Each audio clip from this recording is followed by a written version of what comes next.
Hello and welcome to Bounty into Comics. My name is John Trent. I'm the founder and editor-in-chief at Bounty into Comics. And today I got a story about the promising young woman scandal that provides more evidence that Hollywood markets their films by accusing people of racism and misogyny. If you don't know anything about Promising Young Woman, you aren't alone. It's a small independent film produced by Margot Robbie and her Lucky Chap Entertainment Company and stars British actress Carrie Mulligan. It's also the directorial debut of Emerald Fennell. Here's the official synopsis. Quote, "From groundbreaking director Emerald Fennell comes a delicious new take on revenge. Everyone said Cassie was a promising young woman until a mysterious event abruptly derailed her future. But nothing in Cassie's life is what it appears to be. She's wickedly smart, tantalizing cunning, and she's living a secret double life by night. Now, an unexpected encounter is about to give Cassie a chance to right the wrongs of the past in this thrilling and wildly entertaining story." The film debuted at the Sundance Film Festival back on January 25, 2020, and was subsequently released to theaters in the United States on December 25, 2020. Variety's Dennis Harvey reviewed the film in January 2020. He wrote, as part of his review, he wrote, quote, "Mulligan, a fine actress, seems a bit of an odd choice as this admittedly many-layered apparent femme fatale. Margot Robbie is a producer here, and one can perhaps too easily imagine the role might once have been intended for her. Whereas with this star, Cassie wears her pickup bait gear like bad drag. Even her long blonde hair seems a put-on. The flat American accent she delivers in her lowest voice register likewise seems a bit meta, though it's not quite clear what the quote marks around this performance signify." He then went on to praise Mulligan, saying, "Still, like everything here, this turn is skillful, entertaining, and challenging, even when the eccentric method obscures the precise message. Promising Young Woman is often at its most inspired when contradicting itself.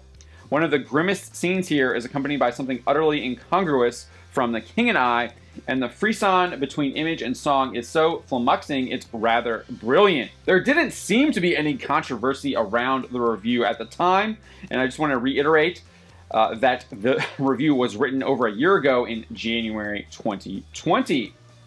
However, all that changed when Mulligan spoke to the New York Times in December 2020 as the film was about to hit theaters in the United States. Mulligan told Kyle Buchanan of the New York Times, quote, "I read the Variety review because I'm a weak person and I took issue with it.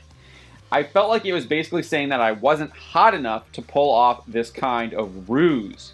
It wasn't some sort of ego-wounding thing, like I fully can see that Margot Robbie is a goddess. It drove me so crazy. I was like, really? For this film, you're going to write something that is so transparent now in 2020? I just couldn't believe it. We don't allow women to look normal anymore or like a real person. Why does every woman who's ever on screen have to look like a supermodel? That has shifted into something where the expectation of beauty and perfection on screen has gotten completely out of control."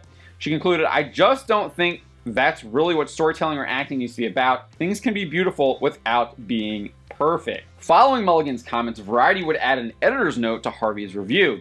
It reads, "Variety sincerely apologizes to Carrie Mulligan and regrets the insensitive language and insinuation in our review of Promising Young Woman that minimized her daring performance." So Harvey wouldn't take this lying down. He would actually respond to Mulligan's accusations of sexism and insinuation of misogyny. Speaking with The Guardian, he said, "I did not say or even mean to imply Mulligan is not hot enough for the role."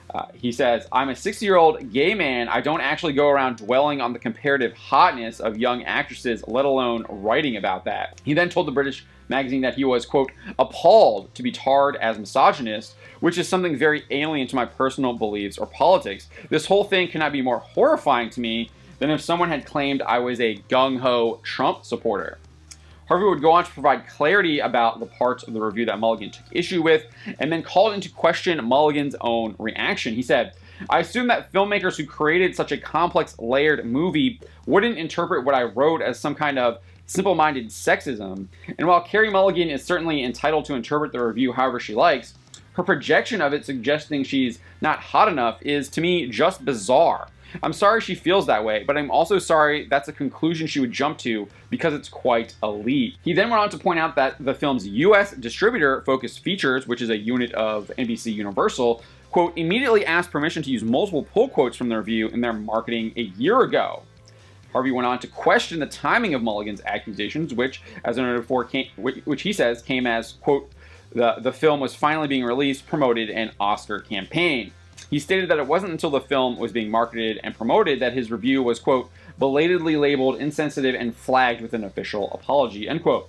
Finally, Harvey told The Guardian, quote, it's left in question whether after 30 years of writing for Variety, I will now be sacked because of review content no one found offensive until it became fodder for a viral trend piece. Harvey is not the only person to point out that Hollywood begins ginning up controversies in order to promote their products, and I definitely think that's what he is insinuating when he says that his review came under was problematic when the film was finally being released, promoted, an Oscar campaign. It's almost like Mulligan made those comments to the New York Times in order to create a controversy, in order to either get people to go see the film in theaters or campaign to win an award. And like I said, Harvey isn't the only person to point this out.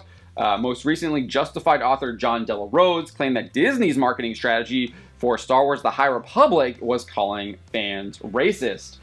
He was reacting to Star Wars' statement of support for Christina Ariel, who called white people racist in multiple tweets. Della Rose stated, this has been the game plan all along. She probably did these racist things intentionally, and I think it is a marketing stunt because nobody is interested in this Disney High Republic stuff.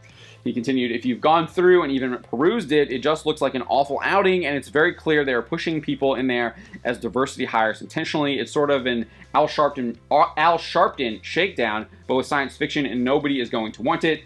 And so because nobody is in advance going to want it, they're going to try and make a political cause of it in order to generate sales. He would later conclude his video saying, but yes, this is just a marketing gimmick for Disney at the end of the day because there's no talk about the High Republic that is positive. Nobody is interested in the comics. Nobody is interested in the books. Nobody is interested in the show discussing the comics and books, and so they have to try to make some sort of cause about it in order to get people interested. It's a tired tactic at this point. And I believe that the scandal surrounding Promising Young Woman is also a marketing stunt, as Harvey implies, and I think basically the same stuff, that the exact same thing that John Della Rose is saying, that no one was interested in it. It didn't look very good. There was no buzz around it. Then they had to create this fake controversy about a review that had been out for over a year in order to generate some kind of buzz about the film. It doesn't seem to have worked as far as the box office. It does appear that the film bombed at the box office. Its opening weekend did not even garner $1 million. It opened to $719,305. But then according to the numbers, the film has gone on to earn $7.1 million at the worldwide box office. So maybe it did help it out a little bit. Nevertheless, this marketing stunt does appear to have worked when it comes to award ceremonies. The Golden Globes recently nominated the film for Best Picture Drama. Carrie Mulligan was also nominated for Best Actress in a Motion Picture Drama for her role as Cassandra in the film. So this film is getting these awards probably because of the controversy, Mulligan's accusations against Harvey in the New York Times.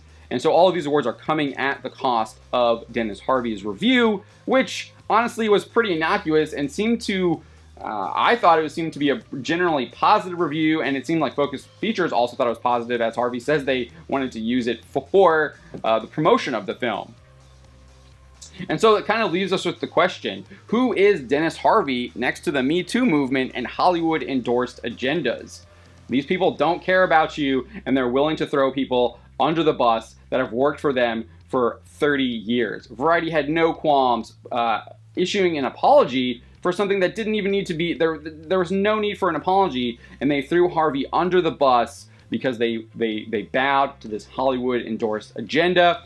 And I do think this is another example that this is how Hollywood is now marketing their films, because they have garbage product, and the only way they can actually sell it is, or get people to even like take a look at it, is to create some kind of fake controversy about it. And it's just a really sad state. And this is a really short-term strategy, and I think people are catching on to it, and I don't see it lasting very long. Let me know what you think about this. My name is John Trent. You've been watching Bounty in the Comics. I'll have another video for you tomorrow.